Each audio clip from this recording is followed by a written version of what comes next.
Hi friends, welcome to Marichu Kitchen&Vlogs. இன்னைக்கு நம்ம பார்க்க போற ரெசிபி ரொம்ப ஹெல்தியான வெற்றிலை கஷாயம் தான். சளி இருமல் தொந்தரவு உள்ளவங்க இந்த கஷாயத்தை ஒரு நாள் விட்டு ஒரு நாள் செஞ்சு குடிச்சிட்டு வந்தீங்கன்னா கண்டிப்பா குணமாகும். நுரையீரல்ல உள்ள நாள்பட்ட சளிலாம் கரைஞ்சி மோஷன் வழியா வந்துடும். இந்த கஷாயத்தை நீங்க தொடர்ந்து குடிச்சிட்டு வரும்போது எதிர்ப்பு சக்தியும் நிறைய நம்ம உடம்புக்கு கிடைக்குது. சரி, இது எப்படி செய்யலாம்ங்கறது பார்க்கலாம். நான் இந்த மாதிரி 2 வெத்தலை எடுத்துர்க்கேன். அதை நல்லா வாஷ் பண்ணிட்டு காம்பை மட்டும் கிள்ளி எடுத்துக்கோங்க. நான் இதுக்கு 3 டம்ளர் அளவுக்கு தண்ணி எடுத்து வச்சிருக்கேன். இதை ஹீட் பண்ணிக்கிட்டு இருக்கேன். நல்லா ஹீட் ஆன பிறகு வெத்தலையை ஆட் பண்ணிக்கோங்க. இதோட காம்பை ரிமூவ் பண்ண பிறகு இந்த மாதிரி பிச்சு போட்டுக்கோங்க.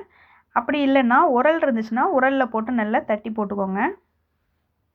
உங்களுக்கு எவ்வளோ சின்னதாக பிச்சு போட முடியுமோ அவ்வளோ சின்னதாக பிச்சு போட்டுக்கோங்க.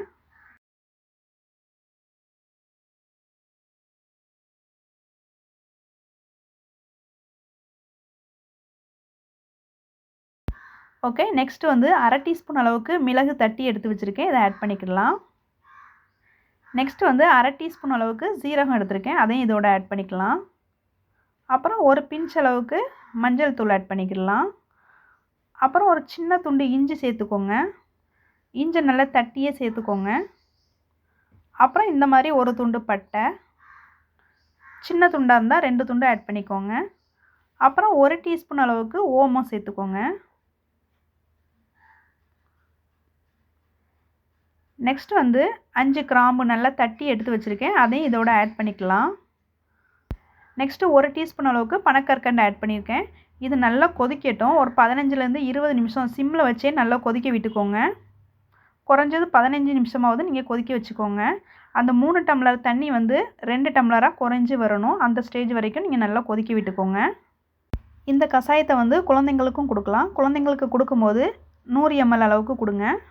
இந்த கஷாயத்தை காலையில் வெறும் வயிற்றில் குடிக்கலாம். இல்லை நைட்டு தூங்கும் போது கூட சாப்பிட்டதுக்கு பிறகு 1 hour கழித்து கூட நீங்கள் குடிக்கலாம்.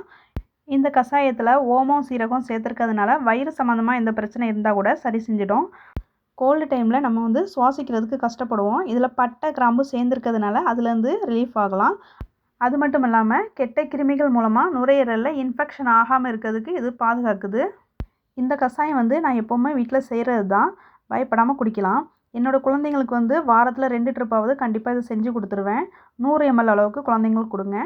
ஃப்ரெண்ட்ஸ், இந்த கஷாயத்தை கண்டிப்பாக வீட்டில் ட்ரை பண்ணி பாருங்கள். ட்ரை பண்ணி பார்த்துட்டு எப்படி இருந்துச்சுன்னு கமெண்ட்டில் சொல்லுங்கள். ஃப்ரெண்ட்ஸ், இந்த வீடியோ உங்களுக்கு பிடிச்சிருந்துச்சுன்னா லைக் பண்ணுங்கள், ஷேர் பண்ணுங்கள். மறக்காமல் என்னோடய சேனலை சப்ஸ்கிரைப் பண்ணிக்கோங்க. கூடவே பக்கத்தில் பெல் பட்டன் இருக்கும். அதையும் கிளிக் பண்ணிவிட்டு ஆல்னு ஒரு ஆப்ஷன் இருக்கும். அதையும் கிளிக் பண்ணிக்கோங்க. அப்போ தான் நான் போடுற ஒவ்வொரு வீடியோஸும் உங்களுக்கு நோட்டிஃபிகேஷனில் காமிக்கும். நான் மறுபடியும் வேறு ஒரு ரெசிபியில் மீட் பண்ணுறேன். இது வரைக்கும் நீங்கள் வீடியோ வாட்ச் பண்ணதுக்கு தேங்க்யூ.